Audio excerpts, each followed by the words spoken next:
নমস্কার, story officially চ্যানেলে আপনাদের প্রত্যেককে স্বাগত। প্রভু জগন্নাথের কোন গীত তার সবচেয়ে প্রিয়, হয়তো সেটা সবাই জানে।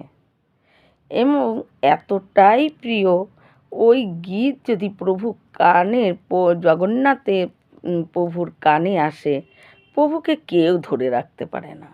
প্রভু ছুটে তার সেই গীত শোনার জন্য তার কাছে চলে যায়। একমাত্র সেই গীতই প্রভুকে খুব তাড়াতাড়ি প্রভুকে কাছে আনা যায়, যদি প্রভুর কানে সেই গীত পৌঁছায়। সেই গীত কোনটা?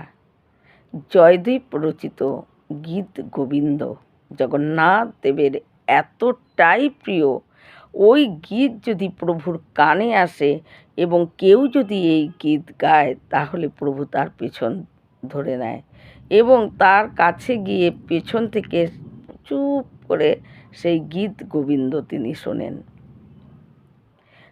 প্রভুর এতটাই জয়দেব গোস্বামী কে প্রভু তিনি খুব ভালোবাসতেন এবং জয়দেব গোস্বামী রচিত গীত গোবিন্দ ছিল জগন্নাথ দেবের সবচেয়ে প্রিয় গীত।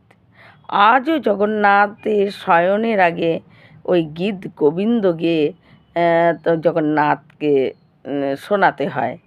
এটা হলো নিয়ম। আর এই নিয়ম হয়েছে কেন?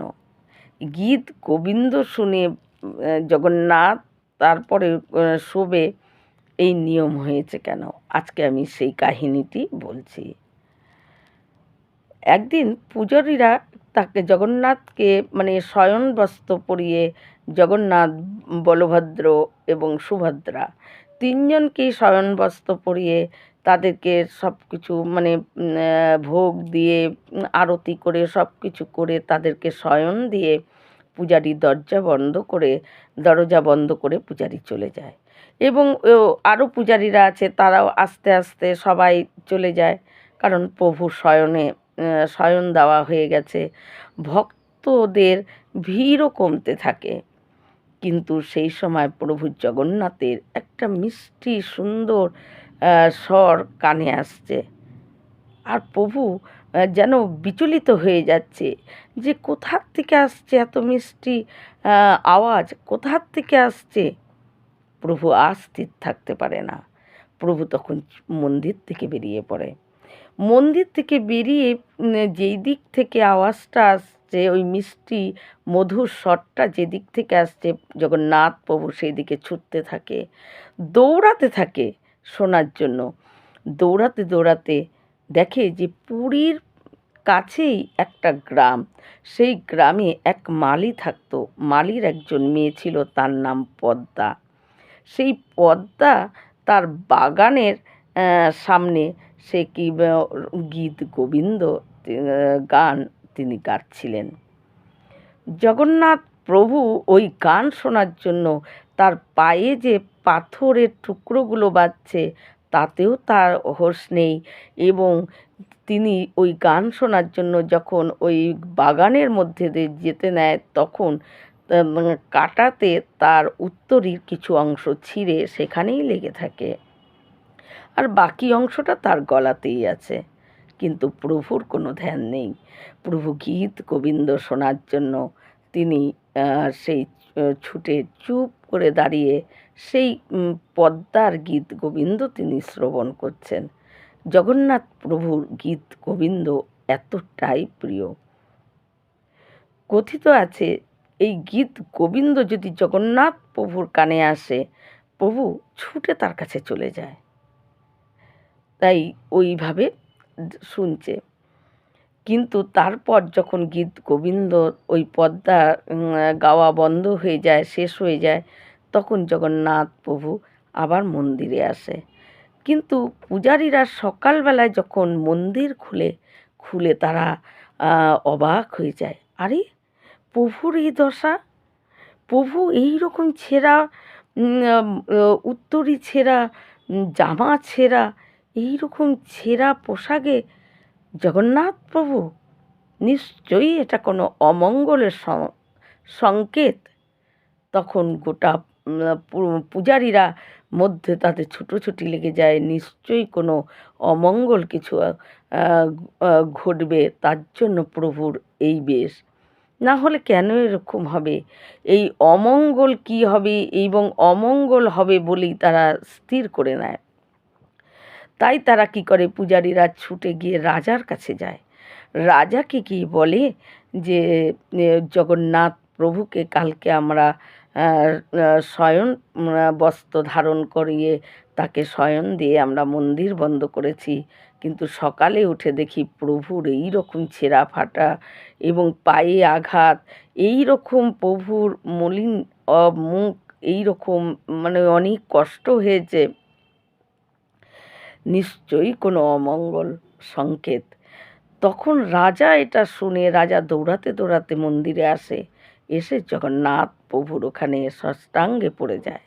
হে প্রভু, আমার দ্বারায় কোনো অন্যায় হয়েছে, কি অন্যায় হয়েছে প্রভু আপনি বলুন, না হলে আপনার এই রকম রূপ আমি কখনো আশাও করিনি দেখব। এই রকম ছেঁড়া বস্ত্র পরা প্রভু তোমাকে কোনো দিন আমি দেখব, এ আমি স্বপ্নেও ভাবিনি। কিন্তু কি এমন আমার দ্বারায় মানে অপরাধ হয়েছে যার জন্য প্রভু এই রকম বেশ ধরে দাঁড়িয়ে আছে? আমাকে যতক্ষণ আমার অপরাধ আপনি না বলবেন আমি ততক্ষণ জল গ্রহণ করব না বলে রাজা সেখানে জগন্নাথ মন্দিরেই ওই জগন্নাথের পায়ের সামনে জোড়হাত করে রাজা বসে থাকে। এবং রাজা এতটুকু জল না গ্রহণ করে সেইভাবেই থাকে আর আকুলে কাঁদতে থাকে যে নিশ্চয়ই আমার দ্বারায় কোনো বড় অপরাধ হয়ে গেছে। এইটাই রাজা ভাবতে থাকে আর কাঁদতে থাকে, আর একটু এক বিন্দু জলও রাজা মুখে দেয়নি। কিন্তু যখন রাত হয় তখন জগন্নাথ প্রভু রাজাকে স্বপ্ন দেখায়। আরে প্রিয় রাজা, তোমার কোনো অপরাধ হয়নি, তুমি কেন কিছু গ্রহণ করছো না? তুমি খাও, তোমার কোনো অপরাধ হয়নি। আসলে আমি জগন্নাথ গোস্বামীর রচিত গীত গোবিন্দ আমি খুব ভালোবাসি শুনতে, এটা আমার খুব প্রিয়। তাই কালকে যখন আমাকে শয়ন দেওয়ার পর আমার কানে ওই মধুর স্বর আসে এবং তা শোনার জন্য আমি এদিক ওদিক মানে কোন দিক থেকে স্বর আসছে আমি সেই দিকে ছুটছিলাম। ছুটে যেতে যেতে তারপরে দেখি একটা বাগানের সামনে একজন মালি তার মেয়ে এই গীত গোবিন্দ গান গাচ্ছে। আর আমি যাওয়ার সময় ওই বাগানের মধ্যে দিয়ে যাওয়ার সময় ওই কোন কাটা গাছে আমার বস্ত্র ছিঁড়ে গেছে আমি তখন খেয়াল করিনি, আমি বুঝতেও পারিনি, আমি মন দিয়ে গীত গোবিন্দ শুনেছি। তাই তোমার কোনো অপরাধ হয়নি। তাই তুমি যদি পারো ওই মালির মেয়ে পদ্মাকে ওদেরকে গিয়ে বলো ওরা যেন পুরীতেই বাস করে আর প্রতিদিন আমার শয়নের আগে যেন ওই পদ্মা আমাকে গীত গোবিন্দ শোনায়। এই বলে জগন্নাথ প্রভু চলে যায় মন্দিরে। কিন্তু রাজার যখন তন্দ্রাভাব আসছিল ঘুমের মতন, কিন্তু রাজা তখন জেগে ভাবে, আরে এটা কি স্বপ্ন দেখলাম, এটা স্বপ্ন নাকি সত্যি? এই বলে রাজা তখন তাড়াতাড়ি করে অনেক তার সৈন্য মানে সিপাহীদেরকে নিয়ে রাজার তাদেরকে নিয়ে সেই পুরী থেকে একটু পুরীর কাছেই যে ওই মালি থাকতো সেই মালির ওখানে চলে যায় এবং মালির ওখানে গিয়ে রাজা নিবেদন করে, রাজা আদেশ করেনি, নিবেদন করেছে যে আমি নিবেদন করছি আমি আপনারা এই পুরীতে গিয়ে বাস করুন এবং আপনাদের যত এই খরচা এবং আপনাদের সমস্ত দায়িত্ব আজ থেকে আমার। আর শুধু আপনার মেয়ে যদি দয়া করে মানে ওই রাত্রিরে যখন প্রভুর শয়ন হবে সেই সময় যদি প্রতিদিন গীত গোবিন্দ গান করে শোনায়, এটা আমি প্রার্থনা করছি। তখন ওই মালি সে তো আনন্দে মগন, যে আমার মেয়ের গান শুনে, গীতগোবিন্দ গান শুনে স্বয়ং জগন্নাথ তিলকীনাথ সে এইরকম কাটা এইরকম পাথরের উপর দিয়ে হেঁটে হেঁটে সে শুনতে আসছে, এর থেকে আর বড় ভাগ্য কী হতে পারে। তখন রাজার কথা মেনে রাজা তাদেরকে কী করে, পুরীতেই তাদেরকে থাকার ব্যবস্থা করে দেয় এবং তাদের সম্পূর্ণ দায়িত্ব রাজা নিয়ে নেয়। এবং প্রতিদিন পদ্মা ওই স্বয়ং জগন্নাথকে যখন শয়ন বস্ত্র পরানো হয়, সেই সময় থেকে পদ্মা গীত গোবিন্দ গান করতে থাকে। আর জগন্নাথ খুবই খুশি হয়ে যায় এবং জগন্নাথ প্রভু এতটাই গীত গোবিন্দ শুনতে ভালোবাসে। জগন্নাথের মানে প্রিয়, সবচেয়ে প্রিয় গীতই হলো গীত গোবিন্দ। গীত গোবিন্দ যে গায় জগন্নাথ প্রভু তার পেছনে পেছনে চলে যায়। একবার কি হয়, গীত গোবিন্দ যে গায় রাতেবেলায় যদি কারো গীত গোবিন্দ শোনে বা দিনে দুপুরে যদি কেউ গীত গোবিন্দ গান গায়, জগন্নাথ আর মন্দিরে থাকে না, সে চলে যায়, তার পেছনে চলে যায় এবং গিয়ে সে গীত গোবিন্দ শুনতে থাকে।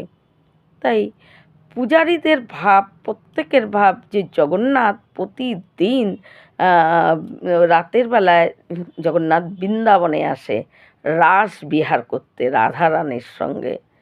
কিন্তু এটাই জগন্নাথ প্রতিদিন বৃন্দাবনে আসে রাসবিহার করার জন্য রাতে।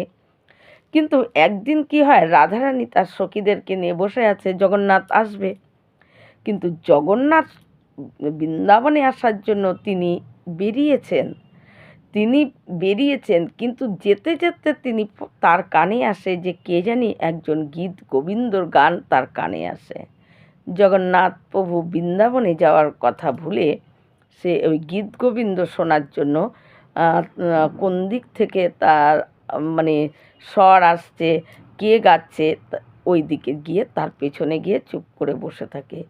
এইদিকে রাধারানীরা সখীরা সবাই জগন্নাথের জন্য অপেক্ষা করতে থাকে, কিন্তু জগন্নাথ আসে না। তারপর যখন সখীরা এসে খবর নেয় যে কী ব্যাপার, আজকে জগন্নাথ প্রভু রাসবিহারে কেন নাই, এই কুঞ্জে কেন আসে নাই, তখন বলে যে আমি বেরিয়েছিলাম, কিন্তু ওই গীত গোবিন্দ শোনার জন্য জগন্নাথ ওই বৃন্দাবন যেতে যেতেও ওই গীত গোবিন্দ যে গাচ্ছে সেই দিকে গিয়ে বসে পড়ে শোনার জন্য। এই কথা যখন রাধারানী জানতে পারে, রাধারানী সেদিন থেকে পূজারীদেরকে সেদিন থেকে নিয়ম বানিয়ে দিয়েছিল যে আজ থেকে যে গীত গোবিন্দ তাকে শয়নের বস্ত্র পরাতে হবে, গীত গোবিন্দ পোশাক বস্ত্র। যদি গীত গোবিন্দ বস্ত্র জগন্নাথকে শয়নের সময় ধারণ করানো যায়, তাহলে তার গায়েই গীত গোবিন্দর যত মানে লেখা, সেই রকম লেখা যে গীত গোবিন্দ রচিত যে পদগুলো, সেগুলো জগন্নাথ প্রভুর বস্ত্রের মধ্যে লিখা। আর সেই লিখা বস্ত্র যখন জগন্নাথ প্রভু পরে, তখন সে হলো, যদি কেউ মানে গীত গোবিন্দ কারো গানও শোনে, প্রভু তখন তাও সেই দিকে চলে যায় না, প্রভু তখন তাও বৃন্দাবনের দিকেই যেতে থাকে। যেহেতু গীত গোবিন্দ তার হৃদয়ে জড়িয়ে থাকে, তখন প্রভু সেই জন্য রাধারানী সেইটাকে নিয়ম করে দেয় এবং তারপর থেকে জগন্নাথকে শয়নের সময় শয়নসজ্জা যখন তাকে করানো হয়, গীত গোবিন্দ বস্ত্র তাকে ধারণ করানো হয় শয়নের সময়, এবং গীত গোবিন্দ গান এখনও প্রত্যেক দিন তাকে শোনানো হয়। আর প্রভুকে শয়ন দেওয়ার পর তখন ওই গীত গোবিন্দ বস্ত্র ধারণ করে প্রভু জগন্নাথ নিত্য বৃন্দাবনে গিয়ে রাধারানীর সঙ্গে তিনি রাস বিহার করেন।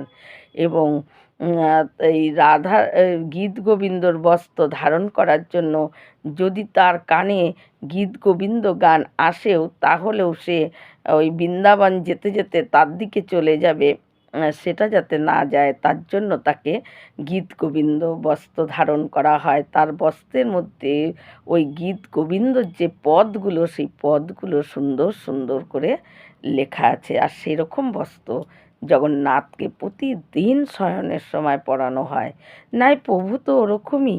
প্রভু নাই কী করে, যদি গীত গোবিন্দ বস্ত্র না পরানো হয়, ওই গীত গোবিন্দ বস্ত্র গান শোনার জন্য প্রভু তার পেছনে পেছনে চলে যায়। একমাত্র গীত গোবিন্দ গান এমন যে জগন্নাথকে টেনে নিয়ে চলে আসে চুম্বকের মতন। ভগবান গীত গোবিন্দ, জয়দেব রচিত গীত গোবিন্দ জগন্নাথ প্রভু এতটাই শুনতে ভালোবাসে। তার প্রিয়ই হলো সবচাইতে গীত গোবিন্দ। তাই জগন্নাথকে যদি গীত গোবিন্দ 2 লাইন 1 লাইন করেও গান করে জগন্নাথ প্রভুকে শোনানো যায়, প্রভু খুব প্রসন্ন হয়। কারণ গীত গোবিন্দ শুনতে জগন্নাথ প্রভু খুব ভালোবাসে। এই রকম ভিডিও পাওয়ার জন্য আমার চ্যানেলটিকে সাবস্ক্রাইব করবেন আর অবশ্যই লাইক করবেন।